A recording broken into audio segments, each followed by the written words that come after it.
The one that's page 414, not the other one.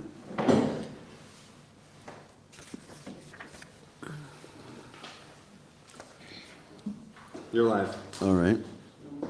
Having spent a couple of days on this concept, let's just remind ourselves, talking about the guf nen mina guf, the one body benefits from the other when it's cold outside. So the idea is that, spiritually speaking, this means that the body of Hashem, which means His essence specifically as opposed to His revelations, it has a specific pleasure only from the body of a Jew, not his soul. And what is the idea that it's cold outside? In other words, when there's no soul, when there's no revelations, and the body is sort of left to its own devices without having any spiritual connotations mixed in, just a pure like beer of the goof, without any concept of using the body as a means to an end for the sake of the light. That's not what we're dealing with. We're talking about that the body itself, physicality itself, can be just as equally as valuable to God as spirituality. It's not just a means to an end. And on the contrary, when you remove the spirituality out of the situation entirely, which happens uniquely in the month of Teves, because it's cold, there's no sun, there's no Havaya, therefore that's when there's a benefit to the essence of Hashem. And specifically when you realize that the goof is something independently valuable, that's when all of a sudden the goof of Hashem has hana, has this pleasure. So this is a very special time. Okay, that being said, we're going to start on page 414. Can I quickly just You can quickly ask? I'm saying, even the coldest month of the year, the sun still shines. Okay, I guess the idea is it shines the least. Ah. Yeah. Okay, so The whole point, it doesn't shine at all. That's what I thought I was saying.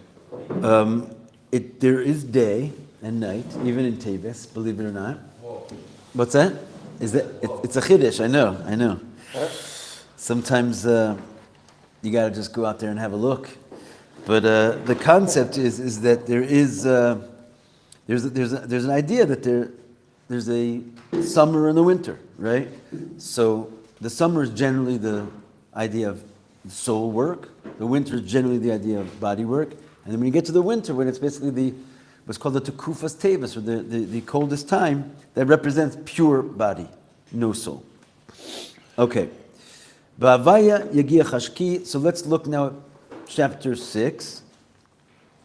Zeu kesher shel chodesh Teves l'mei Chanukah. We started the Sichas by saying that since Rosh Chodesh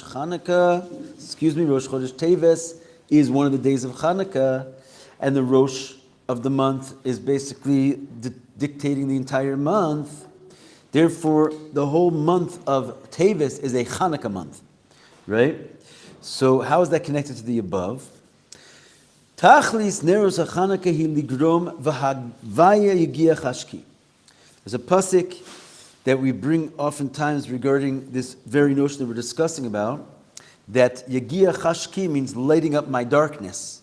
And we mean specifically the idea of the lighting of the darkness in the final way that we just described it. Not that you sort of banish the darkness with light, but that the darkness, you realize that it itself is the highest level of light, right? So that level, we see a pasuk that says v'havaya, right? Which means that there's something a little bit extra than havaya when it comes to turning the darkness into light in this way.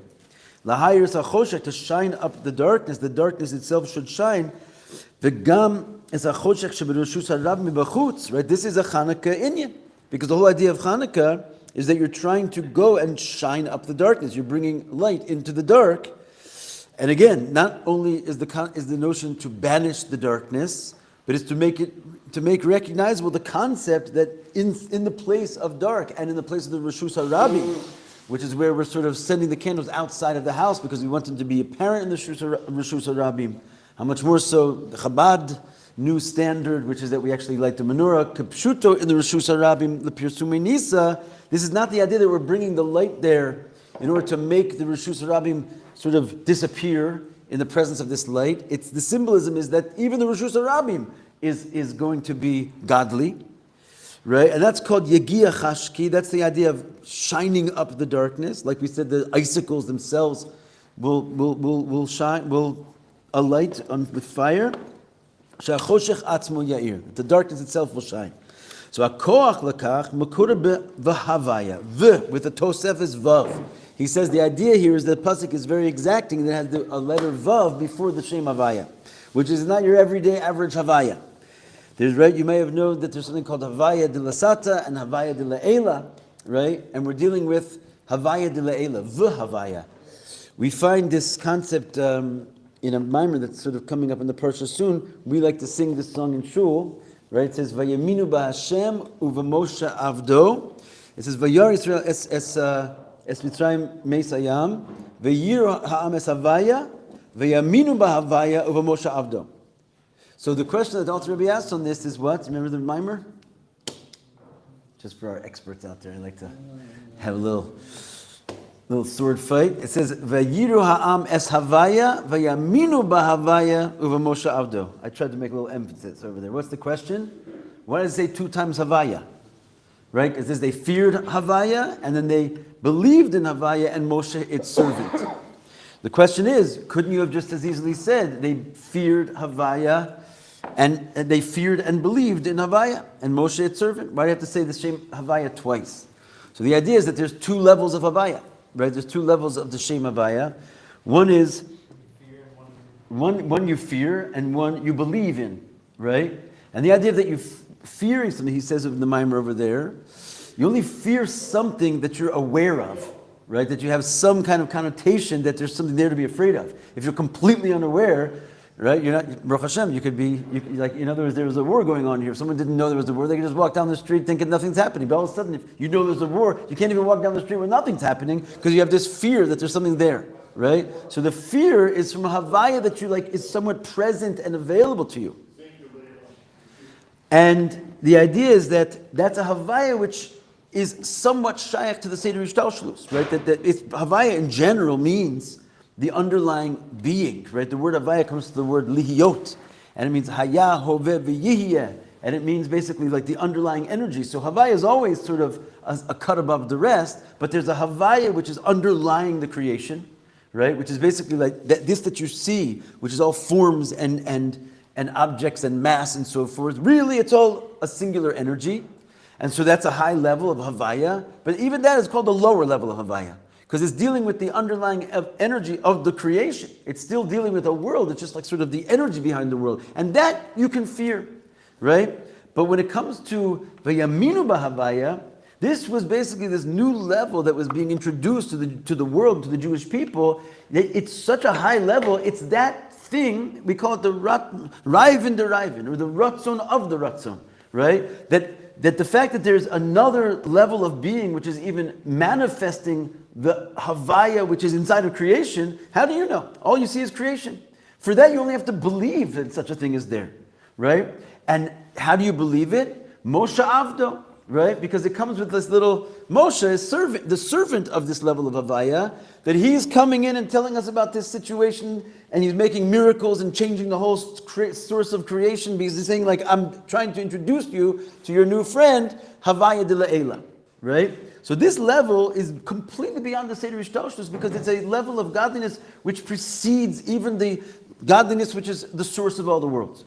And this level, therefore, does not have any limitations, because it's not even coming into the world to enliven anything. It's just completely beyond all limitations. And therefore, such a light has the ability to also create realities which don't make sense, or totally beyond rationality and are unlimited, right? I.e., darkness can shine, icicles can turn on fire, right? If you're dealing with Havaya de La'ela, that you have to believe in such a thing, because it's completely beyond the scope of anything, then it can turn darkness into light. And therefore, V'Havaya Yagia Chashki, right? This level of the Havaya de La'ela, that has the power, if you can generate this, to mamish create light from darkness itself. The 10 plagues, it's really, this, we say that right before the Kriyas Yam Suf, right?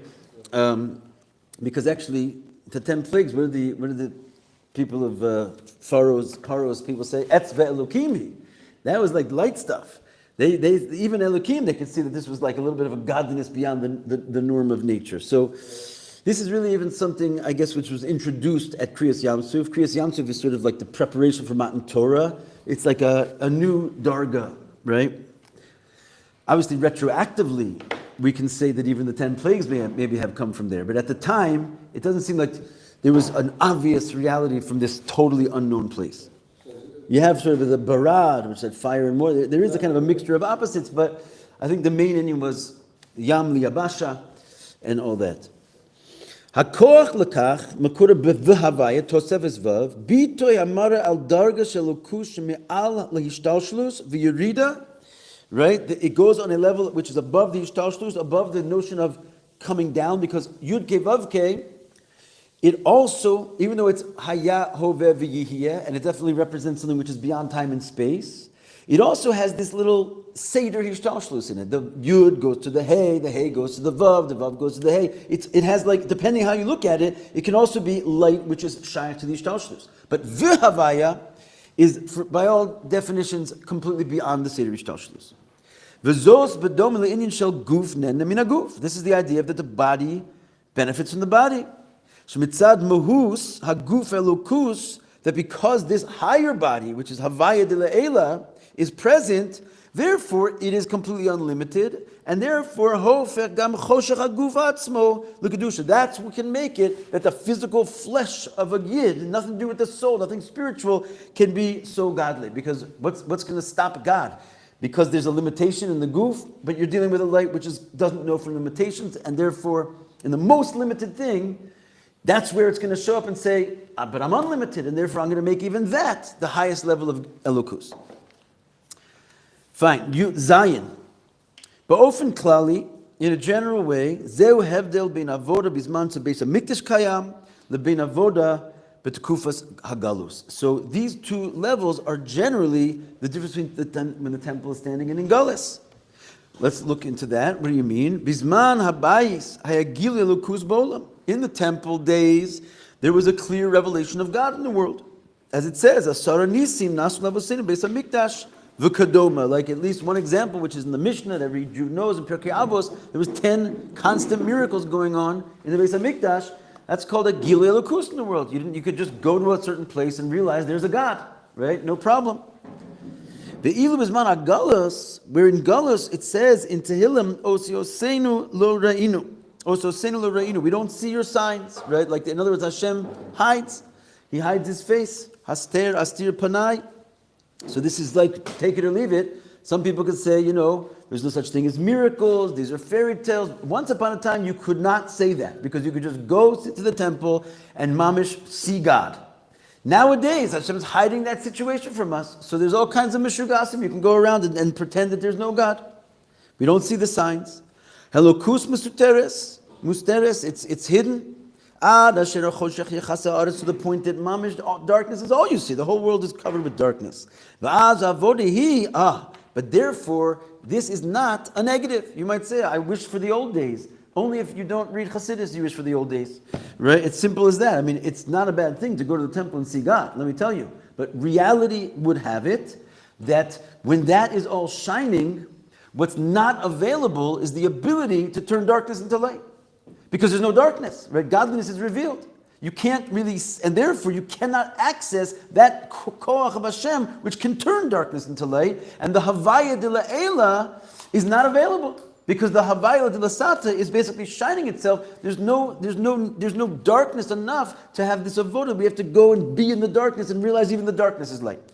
Not the same level. It's similar to what we said, that the koach of Mesiras Nefesh, we said yesterday, you don't find it necessarily strongest by the Talmidei Chachamim and the bright guys and all the geniuses, because they're busy with God all day, so you don't tap into that level of craziness that they have for God, which they were really willing to die for God. It's the simple people who are more willing to die for God, which is actually shows on a greater koach of connection that your whole life is ready to sacrifice.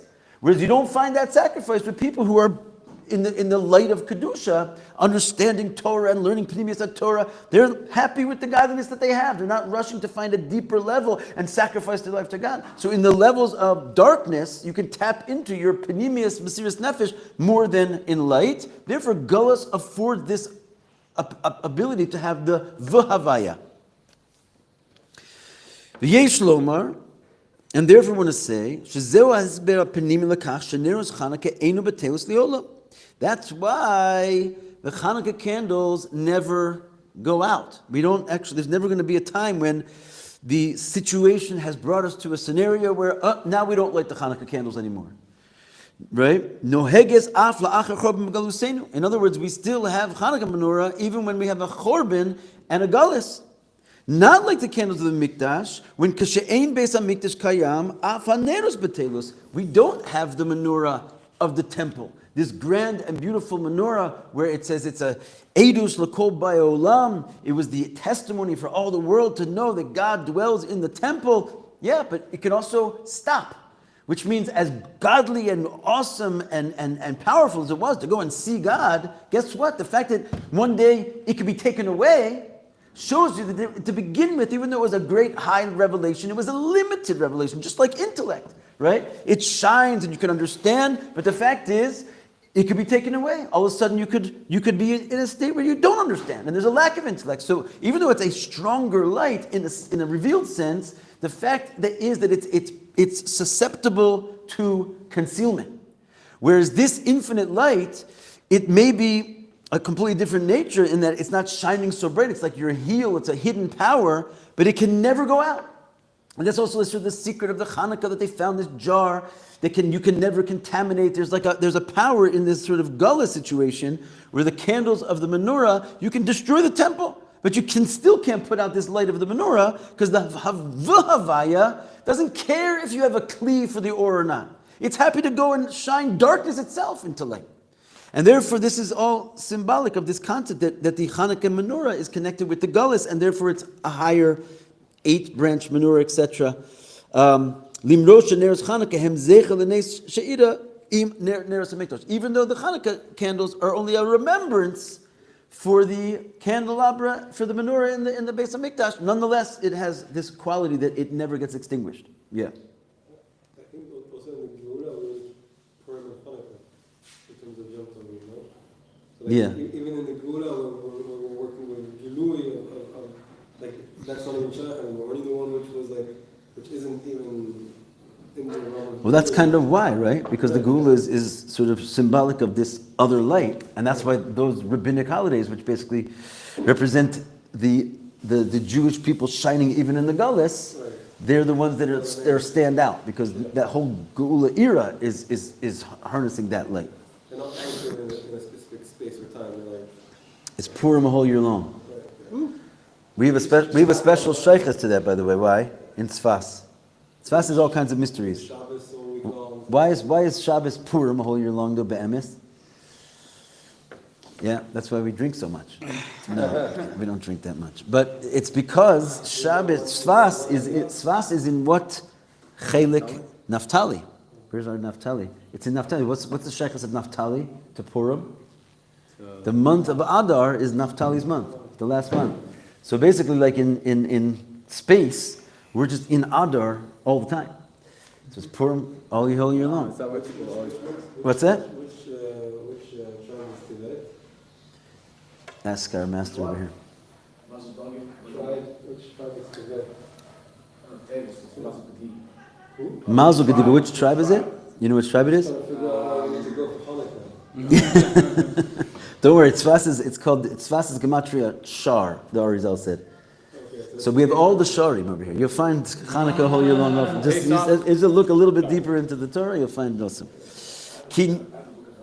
Kineros Hamikdash Mevius Lamshachas Horedis Haor Hakasha B'Shtalshlus or Bakli. Right, when it comes to the 7-branch menorah, yes, it's bright and shiny, but it's talking about drawing down light, which is a hishtalshlus type of light. In other words, havaya dilatata, right, is the type of godliness that comes and enlivens the world. The fact that it comes and enlivens the world, even though it's kind of above the world, it's the underlying energy of all things, the fact that it's coming to enliven the world means it's meeting out its energy in accordance with whatever kli needs to be enlivened. So the whole concept of light that comes to enliven the world, that level of havaya, is a limited light, right? It's coming down to be light in a vessel. That's its whole job. And since it's coming down to be light in a vessel, it means it's l'chatchila setting itself up for a boundary, up until here and not further. Ad kan. right? And that's really what the light of the menorah of the Beis HaMikdash represent, the 7-branch menorah. The 7 is the definition of the Hishtalshalus. So it's coming to tell you, yes, we have all this light, but at the same time, this light is a Hishtalshalus level light. And therefore, when you go into a state of galus, which means that the kli is dirty and is not fit to hold that light in an open way, that light doesn't shine anymore, right? In other words, it has a limitation. It doesn't shine all the time. It only shines if you make a kli for it. Well, we broke the kli. The Beis HaMikdash is destroyed, and therefore that light doesn't have a place in here. Le'umazos, alternatively, mevios neros Chanukah es ha'ora atzmusi. The Hanukkah candles, they are not dealing with the lower Havaya, they're dealing with the higher Havaya, which is completely beyond the Ishtalshalus, and therefore they don't change. I don't care if you have a big Kli, I don't care if you have a small Kli, quite frankly, no Kli can hold this. So if it's going to come in, it's because V'yaminu ba'avayu v'Moshe avdo. It's because Moshe Rabbeinu knocked on the door and said, hey, I'm going to put something that's completely beyond comprehension of anything that has to do with the world, take it or leave it, right? So if you get that light, it doesn't matter if it's dark. Because it's not dark or light, which and the state of the kalim, which are responsible for bringing it in. It anyway doesn't fit into kalim. And therefore, him me'irim, they shine even in a situation of total darkness. He says shine in parentheses because it's kind of a funny thing we're dealing with. It's not shiny, right? Because it's the Indian of the goof, it's in the atzmus. You don't necessarily see it, but you can harness it. By the way, this is so obviously connected to the Basi Lagani Maimon we're learning in the morning. It's basically the same idea entirely. Which is that in the Mishkan, it holds God, right? Even though it's a finite building, how can you say that it holds God? God is infinite, doesn't fit into any building. That's the whole point, right? There's this notion of reaching to above the Seder Ishtalshalus. Mahavchim zachoshech atzmo lo'or. And it turns therefore the darkness itself into light. B'kach muvan hakesher ben Teves lebein tzom ha'asiri. Here we have a birthday. He just left. But the 10th of Teves. Oh, here you are. Sorry. Someone else left. What's the connection between the 10th of Teves? Why? Because we wanted to connect this to, in the beginning of the Sicha, he explained that all the holidays that fall out in Teves are also must be connected to the same concept of Hanukkah, because Hanukkah is the Rosh Chodesh Teves, so the main sort of focal points of Teves, which is Asara B'Teves, and he's going to say also Chavdalad Teves, 2 birthday boys, we're going to see this concept also in those days. So how do you see it, this very concept in the 10th of Teves? He says, this, in fact, even though in a certain sense we talked about this recently, in a certain sense it's like the least destructive of the fast days because the enemy just surrounded Jerusalem. They didn't actually destroy it yet. But actually, it's the root of the whole Inyan of Gullus. Because of this, there can be a Gullus. In other words, it's like when things started to go bad, therefore it contains all the danger. And that's also why it has a certain strictness that you fast even if it's on Friday, like this year. But Kridu Shel Chodesh Teves. And this is just like the month of Teves. In other words, it belongs right in Teves. Because it's the idea that Teves, this darkness, is the beginning and the root of all Gullus. Just like the siege or the surrounding of Jerusalem started on the 10th of Teves. That was the beginning of all the Churban that's going to be afterwards. The Inyan Atzom hu avodas tshuva. Now, what is the fast of the 10th of Teves? It's the idea of the tshuva for the Churban and for the Galus. To the point that a tzom is called a day of ratzon, that ultimately the fast days will be turned similar to Purim and Hanukkah, like you said. There's other days that actually are going to be standout, shining days in the days of Mashiach, which is the fast days themselves. And it says that they're going to be transformed to days of Sason and Simcha and Lemoed Tov. They're going to become Moadim. So in other words, you're going to take the very essence of the evil of this world, the darkness not only of Teves, but of the 10th of Teves, which is the beginning and the root of all Gullus, and you're going to do tshuva with the day itself, and it's going to become a holiday. So it's literally turning the darkness into light. It's the same idea. So the 10th, the holidays of the month of Teves are all sort of indicators of this whole concept of what Teves represents. And finally, yeah. The 10th of Teves, there's enemies surrounding Jerusalem, right? Right. So that's like Maki. It's like the enemy of bad, which is this level, which is like neither good nor bad, which is like it's a surrounding. Right now, we can relate to it. It's not deep, right? Yeah. So I feel like there's Okay, we'll look at that. I want to finish this in the next 4 minutes, so let me just, we'll talk about that in a second. And then the last thing that he speaks about is the idea of the other holiday in this month, which is coming up, 24th of Teves, and this is connected with Chabad. And he says the Indian of Krirus, Kayam Gam Bekochas HaNefesh. There's also an aspect of our own selves that has summer and winter, so to speak, and the coldness. What is the Teves of your soul? It's actually, believe it or not, your brain. Seichel Anushi, right? Your natural human intelligence, as the statement goes, right? He brings, it's in a Yom even, it's brought in from the Frierdiker Rebbe, Ein davar kar keseichel tivi ve'gion anushi. There's nothing as cold in this world as the rational mind of a human being. as what? As the rational mind of a As what? cold. Cold. It's the coldest. I had a whole word about this that we spoke about on Hanukkah. Why does Chabad light the Chanukiah inside the house? Right? Seemingly, we're the ones who are promoting this idea that it's hafatzas amayanos chutza and it's connected with Yites Kislev. We're going to go in the streets. We of all people, we're going to light the menorah in the house. Because Adarabba, we're going chutza, the darkest place is your own mind. Right? And therefore, you're going to shine the light as far away from which is inside. Right? And the idea is that this is also how we apply this concept to ourselves. That the coldest place in the universe is the natural, rational mind of man.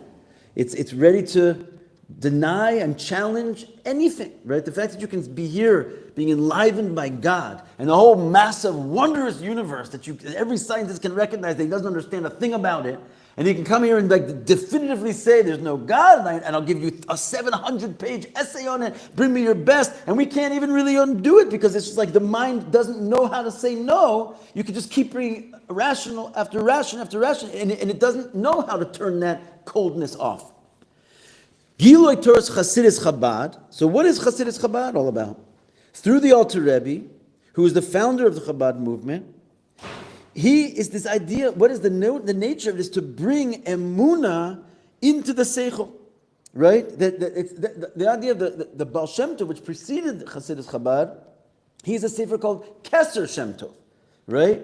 The Keser Shem Tov is above the intellect, which is in general, Chassidus comes to show you like wonders in the Torah which are totally beyond intellect. But Chabad comes with a little extra flair and he says, I'm going to bring those wonders and I'm going to cloak them into your human, cold, rational mind. You're going to sit there like Mama as a professor, like proving to yourself that there's a God, and you're going to bring emunah into the rationale. So that is basically hafatzas amayanos chutza. That's what the whole movement is basically bringing like godliness into the coldest and darkest places. Right? And this is basically your mind. That your mind should experience elokus. That's kind of as similar as turning the body, which is just stam gashmias, and realizing that it too is elokus. And in order to do that, you need the goof of Hashem. Only the Havaya can perform such a thing. The kasher seichel ativi mevin elokus, when the natural mind will actually understand godliness, this is called tchias amesi. Right? The mind, the cold mind is called dead, right? And bringing it back to life is basically called Tchias HaMesim. This is actually, Mashiach comes and Tchias HaMesim, if you want the actual bodies to rise out of the ground, B'ezrat Hashem today, we have to perform the Tchias HaMesim, which is available to us, which is basically your dead mind has to come alive with the fire of godliness. And there's a way to do it. Thank God he put it into letters and words in a little book called the Tanya. Unbelievable. And this is the connection between the Alter Rebbe's Yurtzeit, where a person, it says in the Tanya, Kol Ma'asav, Torasav, Avodasav, Asher Avad, Kol Yemei Chayav, all that he is and everything that he did and all of his work, and it comes and shines, boom, on that day, everything the Alter Rebbe is. And therefore, it's in the ultimate shleimus. And when does that happen, his Yurtzeit? Oh, when you know it, in the month of Teves. Right? Because this is the whole Indian of Teves. Teves is the darkest place being transformed into light. Asara b'Teves, Chavdal b'Teves. Both these days, like represent the same thing. That's why they're sitting in Teves. And this is the Indian that the Alter Rebbe accomplished. And again, it's mipnei atzina. How do you get such a level to come? That the goof benefits from the guf because it's cold outside, because the coldness of the mind, because of this unbelievable coldness, right? This is what allows a scenario to transform the coldness and bring the geula hamisis v'ashlema takeoff miyad mamash. All right.